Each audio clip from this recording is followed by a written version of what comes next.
पिछली बार बड़ा कष्ट हुआ, लोगों ने कहा कि महाराज जी आप जाके मिलो प्रेमानंद जी महाराज जी से, और उनका शरीर का कोई भरोसा नहीं महाराज जी के लक्ष्य।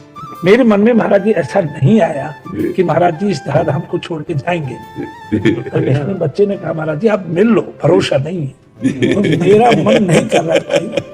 जब महाराज जी मुझे दर्शन भी देंगे, मैं उनसे मिलूंगा भी, वार्तालाप भी होगी।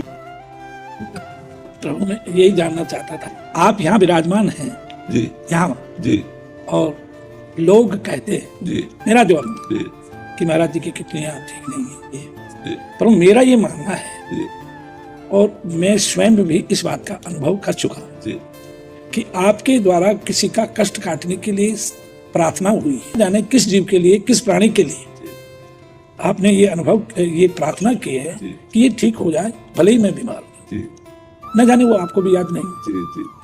तो इसकी वजह से लोग कहते हैं, परंतु आपने देहाभिमान त्याग करके जो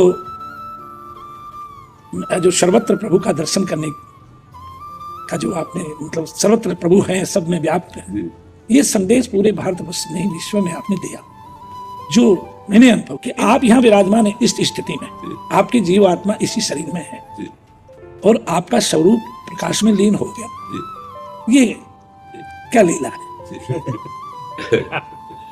अब महाराज जी सही बतावें आपको, आपसे कुछ छुपाव नहीं है।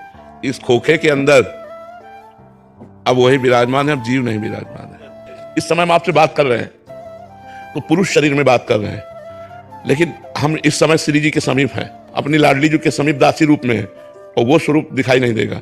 लेकिन सहचरी बपुर से हम अपनी स्वामिनी के समीप हैं, अपनी प्राणेश्वरी के नजदीक है।